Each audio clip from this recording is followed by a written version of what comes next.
خواجہ غریب نواز معین الدین چشتی اجمیری رحمۃ اللہ علیہ کا مہینہ بھی ہے، 6 تاریخ کو آپ کا عرس مبارک ہے۔ عزیز نگرامی، آپ کا بہت بڑا مقام و مرتبہ، آپ ایران کے رہنے والے، وہاں سے آپ نے زندگی بھر اللہ رب العزت کے دین کی تبلیغ کی، علم دین سیکھا، وہاں مدینے میں گئے تو مدینے سے اشارہ ہوا کہ آپ کہاں چلے جاؤ، آپ اجمیر کے اندر آ جاؤ، ہندوستان کے اندر۔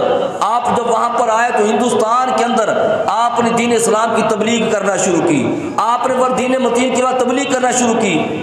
آپ کہتے ہیں ایک مرتبہ اپنے غلاموں کے ساتھ کہیں جا رہے تھے جنگل کے اندر، تو دیکھا دور سے ایک جگہ سے آگ جلتی ہوئی نظر آئی۔ خواجہ غریب نواز معین الدین چشتی اجمیری رحمۃ اللہ علیہ عطائے رسول ہیں، سلطان الہند ہیں، حالانکہ ہندوستان ہندو کہتے ہیں ہمارا ہے، مگر دیکھو وہاں بڑے بڑے راجا مہاراجا گزرے، آج ان کا کوئی نام لیوا نہیں ہے۔ آج بھی اگر نام آتا ہے سلطان الہند کا تو وہ کوئی اور نہیں، وہ خواجہ غریب نواز معین الدین چشتی اجمیری رحمۃ اللہ علیہ کا نام آ رہا ہوتا۔ کیوں آ رہا ہوتا پتہ ہے؟ وہ اس لیے آ رہا ہوتا، پہلے میں یہ کرامت سنا دوں آپ کی، پھر میں بتاتا ہوں کیوں آتا ہے۔ آپ جنگل میں گئے تو آپ نے اپنے ایک مرید کو بھیجا کہ جاؤ وہاں دیکھ کر آؤ وہاں کیا ہو رہا ہے۔ کہتے جب وہاں پر وہ گئے نا تو دیکھ کر آ کر کہنے لگے حضور وہاں پر کچھ لوگ ہیں وہ آگ کی پوجا کر رہے ہیں، آگ کے پوجنے والے ہیں، آگ کو ماننے والے ہیں۔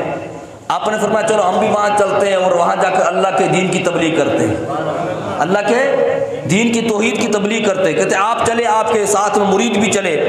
وہاں پہنچے، آپ نے ان سے پوچھا یہ کیا کر رہے ہو؟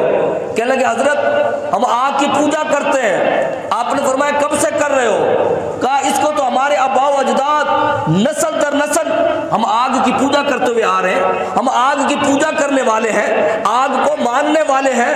تو آپ نے کہا پھر آپ تو نسل در نسل، آپ تو آباء و اجداد سے یہ کام کرتے ہوئے آ رہے ہو، پھر تو یہ آگ آپ کو نہیں جلائے گی؟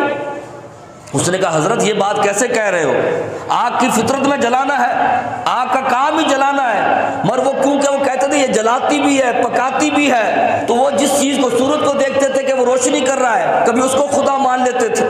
خواجہ غریب نواز نے کہا یہ آگ کیا کرتی ہے؟ کہا یہ جلا دیتی ہے، ہم چاہتے ہیں کہ بچ جائیں، یہ ہمیں جلائے نا، اس لیے اس کی پوجا کرتے ہیں۔ تو کہا تمہارے آباء و اجداد کرتے ہوئے آ رہے ہیں، یہ تمہیں پھر بھی جلاتی ہے؟ کہا اس کی عادت ہی یہی ہے۔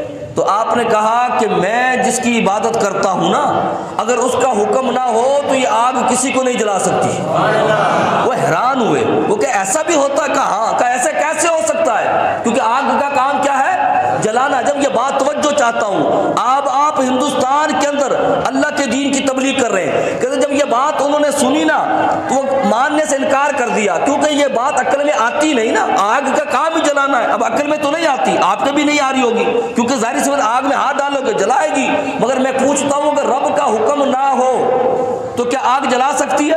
اور اگر رب کا حکم ہو کہ اگر آپ نے نہیں دیکھا حضرت ابراہیم علیہ السلام کا واقعہ، جب آپ کو آگ میں ڈالا گیا اللہ کا حکم ہو گیا یا نارو کونی برداً و سلاما علی ابراہیم، اے آگ ابراہیم پر سلامتی والی بن جا، ٹھنڈی ہو جا سلامتی والا، کیونکہ اگر آگ ٹھنڈی ہو جائے تو سردی لگتی ہے، کوئی چیز ٹھنڈ ہو جائے تو سردی لگتی ہے۔ اللہ نے کیا فرمایا؟ اے آگ کونی برداً و سلاما، ٹھنڈی ہو جا اور سلامتی والی ہو جا، یعنی اتنی ٹھنڈی بھی نہ ہو جانا کہ میرے ابراہیم کو سردی لگے ٹھنڈ لگے۔ تو اللہ کا حکم ہو تو آگ جلاتی ہے، اللہ کا حکم ہو تو آگ بھی نہیں جلا سکتی۔ اب جب انہوں کے مہاراجا ان کے جو گرو گنڈال تھے سب نے دیکھا کہ یہ کیسی بات کر رہا ہے، کہتے قریبی جو ان کا بڑا گرو گنڈال تھا اس کا بچہ بیٹھا ہوا تھا، آپ نے اس کے بچے کو لیا اور فوراً آگ میں کود گئے۔ کیوں؟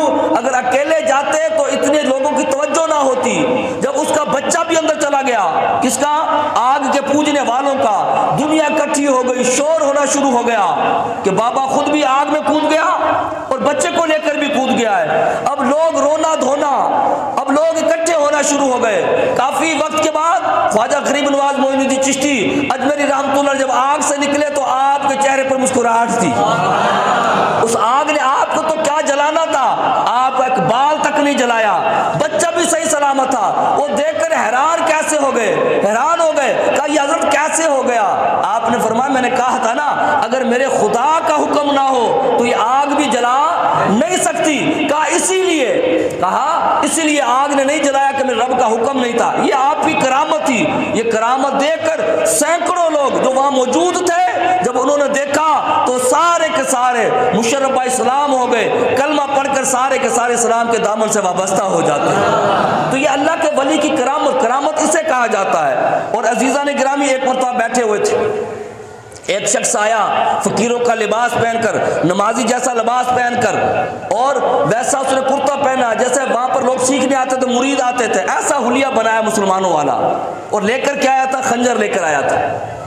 چاہتا یہ تھا، کیونکہ ہتھیار اس وقت وہی تھا، چاہتا یہ تھا کہ خواجہ غریب نواز کو کیا کر دوں، معاذ اللہ قتل کر دوں، یہ قصہ ختم ہو جائے، اور لوگ جو ہمارے خداؤں کو چھوڑ کر اس کے خدا کو مان رہے ہیں، تو لہٰذا یہ تبلیغ کا کام ختم ہو جائے گا۔